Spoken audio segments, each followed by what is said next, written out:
या अभी इसमें कोई कमी कोताही है, इस पर बात करेंगे। आमिर साहब, आप एक्सपेक्ट कर रहे थे कि मौलाना फजलुर रहमान साहब के साथ भी सीट एडजस्टमेंट हो जाएगी नवाज शरीफ की?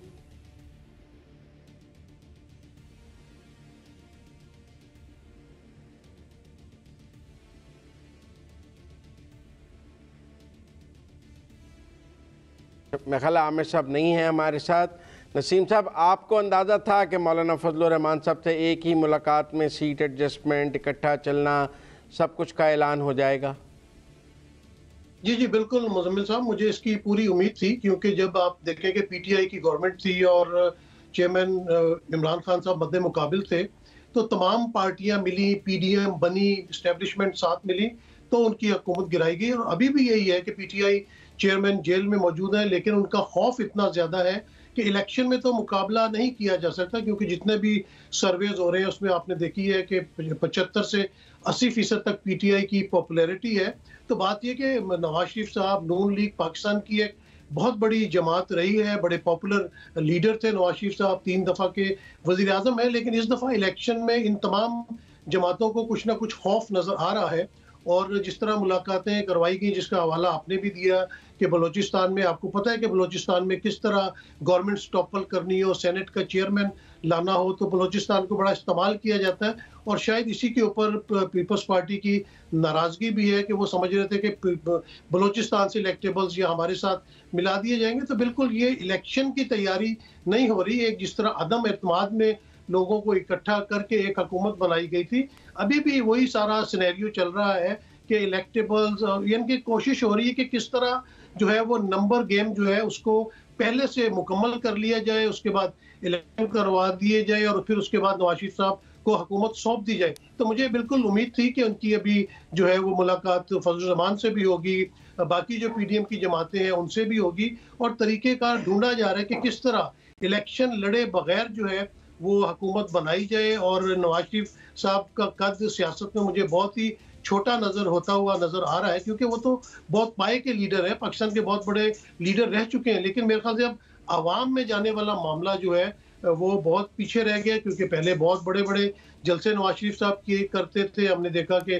पंजाब में बहुत पॉपुलैरिटी थी, लेकिन अब तो सुना है कि लाहौर तक से सीट पे खड़ा होने के लिए इस वक्त जो है वो बहुत ज्यादा मुश्किलात का सामना हो रहा है।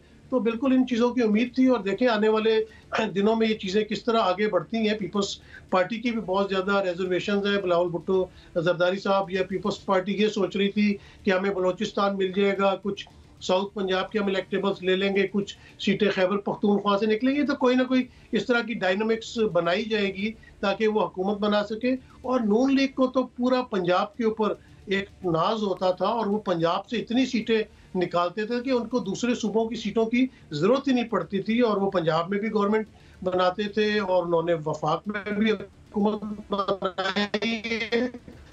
लेकिन इस दफा क्योंकि बहुत ज्यादा डाटा ठीक है, है पंजाब से, ठीक है नसीम सिद्दीकी साहब। आमिर साहब, यू वर एक्सपेक्टिंग इट? जी देखिए, मुलाकात तो मैं बिल्कुल एक्सपेक्ट कर रहा था मुजम्मिल, लेकिन मैं आपको ये बता दूं कि आप हमेशा मुझे कहते हैं ना कि मैं दूसरे बंदे के साथ मिलकर आपसे इख्तलाफ करता हूं। आज आप मुझे इजाजत दें कि मैं नसीम साहब से इख्तलाफ करूं। देखिए, ये पाकिस्तान की सियासत है, आप जितनी जल्दी इसको मान लेना उतना ही हम आगे बढ़ सकते हैं।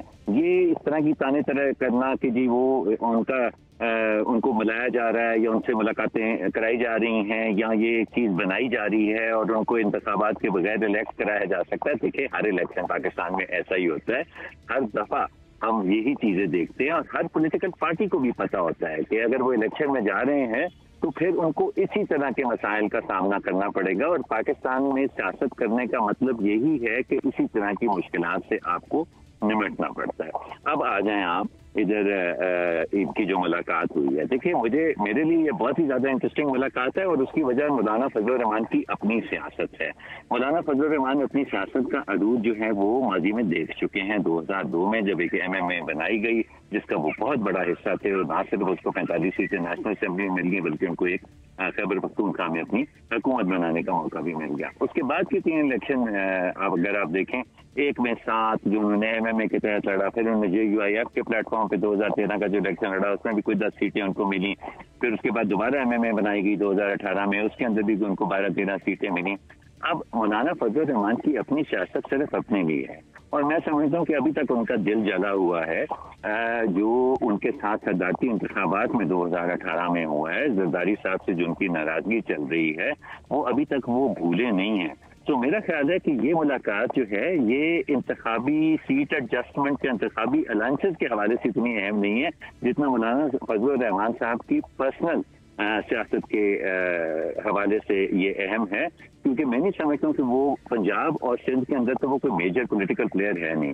खैबर पख्तूनख्वा और बलूचिस्तान की अगर आप बात करें तो बलूचिस्तान के अंदर वो कंपेटिटर हैं PMLN के, खैबर पख्तूनख्वा के अंदर वो कंपेटिटर हैं PMLN के। तो वो जो उनको जो कुछ तलाश है वो अपने लिए है, इसलिए मुझे बड़ी दिलचस्पी है कि ये बात कहाँ तक पहुँचती है और आगे मौलाना को इसमें से क्या मिलता है, और उसके बदले नवाज शरीफ साहब का क्या ख्याल है कि वो उनसे क्या हासिल कर सकते हैं। जी मौलाना, मैं एग्री करता हूँ आमिर साहब आपसे कि जो बलूचिस्तान में नवाज शरीफ साहब ने इनिंग खेली है वो मौलाना के लिए तो कोई फेवरेबल नहीं है। जब वो बलूचिस्तान में अपने साथ डॉक्टर मालिक और महमूद खान अचकजई को चला रहे हैं और अपनी पार्टी को वहाँ मजबूत कर रहे हैं, तो मौलाना को तो ये काबिल कबूल नहीं होगा। फिर तो मौलाना उनके बलूचिस्तान में कंपेटिटर हैं। ये अलायंस जो है ये KP और सिंध की हद तक हो सकता है। मुझे लगता है ये सीट एडजस्टमेंट जो है ये KP और सिंध की हद तक तो बहुत अच्छी हो सकती है। सिंध में मौलाना की पोजीशन है, अंदरून सिंध में भी और कराची में भी, और वो उसमें ग्रेटर नेशनल लाइंस में आ सकते हैं। बाकी इलेक्शन से पहले आपको अपने एक इकट्ठा मिल के लड़ना नई बात नहीं है। क्या 2018 में इमरान खान ने बाप, मुस्लिम लीग, काफ, जनूबी पंजाब, महात सबके साथ सीट एडजस्टमेंट करके इलेक्शन नहीं लड़ा था? क्या 13 में सब ने मिलकर सियासी जमातों ने इंतखाबी इत्तेहाद नहीं बनाया था? इंतखाबी इत्तेहाद हर इंतखाबात में बनते हैं और वो इंतखाब जीतने के लिए बनते हैं। सियासी जमातें आपस में हाथ जो मिलाती हैं इंतखाब जीतने के लिए। अगर कोई सियासी जमात अच्छे इंतखाबी इत्तेहाद नहीं बना सकती तो ये उसकी अपनी सियासी नाकामी है। अगर पीपल्स पार्टी के साथ मौलाना फजल रहमान नहीं चलना चाहते, अगर पीपल्स पार्टी के साथ MQM नहीं चलना चाहती, अगर जमात इस्लामी और PTI का कोई अलायंस नहीं बन पा रहा, अगर और सियासी जमातें आपस में एडजस्टमेंट नहीं कर पा रही, पीपल्स पार्टी और PTI नहीं कर पा रही, तो इसका आप जिम्मेदार नवाज शरीफ को टकरा कहेंगे जी कि चूँकि उनका नहीं हो रहा लिहाजा नवाज शरीफ को भी नहीं करने चाहिए अपने अलायंसेस। वो बैठा रहे कि पहले दूसरे कर लें फिर मैं करूँगा। आप एक इलेक्शन में जा रहे हैं, आप एक बड़े अलायंस के साथ जाएंगे, आपके जीतने के ज़्यादा इम्कानात होंगे। और फिर हर इंतखाबात में फेवरेट्स होते हैं, अंडरडॉग्स होते हैं, पोल्स आते हैं कि फ़लाँ जीत जाएगा, फ़लाँ हार जाएगा। तो आप कहें जी कि पोल्स में तो फ़लाँ का जीतना आ गया, अब इलेक्शन कराने की तो ज़रूरत ही नहीं है। पोल्स में नताइज आ गए, अब इलेक्शन क्यों कराना है? इलेक्शन फिर भी कराया जाता है। हर मैच से पहले कोई फेवरेट टीम होती है, फिर भी मैच तो खेला जाता है ना, अपसेट भी हो सकता है। तो अगर इन इंतखाबात में इस वक्त नवाज शरीफ फेवरेट हैं, मुल्क की बड़ी सियासी जमातें उनके साथ मिलकर चलना चाह रही हैं, उन्होंने अपनी राहें सियासी राहें ठीक की हैं, तो ये उनका कसूर है या उनके मुखालफिन का कसूर है?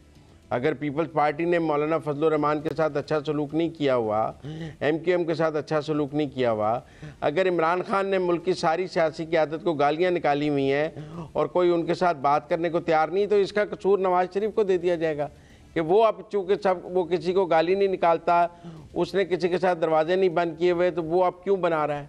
तो मुझे ये मंतक समझ नहीं आती है कि आप दूसरों की कोताहियों की जिम्मेदारी भी नवाज शरीफ पर अदा करना डालना शुरू कर देते हैं। नसीम साहब, उनकी अपनी कोताही है। जरदारी साहब कराची में MQM को साथ लेकर नहीं चल सके, मौलाना को साथ लेकर नहीं चल सके, PDM से अलग हो गए थे, तो फिर आज उसका गिला बिलावल साहब जलसों में जितना भी कर लें, सियासी जमातों ने अपनी जरूरत के तहत इत्तेहाद बनाना होता है, किसी के कहने पे नहीं बनाते वो। जी मुजम्मिल साहब, बड़ी मजे की बात यह है कि मैं जो है ना, जैसे आमिर साहब ने मेरी बात से इख्तलाफ किया, अच्छा आप दो की जो है ना उसके साथ मैं बिल्कुल मतलब मुत्तफिक हूँ, आप दोनों ने जो बयान दिया है मैं बिल्कुल मुत्तफिक हूँ। बात यही है कि जब हम कहते थे कि आपने जो है अपना क्या किया है, 2018 के इलेक्शन जो है आरटीएस बैठ गया। अब इसका मतलब है कि अरेंजमेंट्स होती हैं, जिस तरह आमिर साहब ने कहा अरेंजमेंट्स होती हैं, तो फिर उस वक्त इमरान खान को या पीटीआई को सिलेक्टेड ना बोला जाए।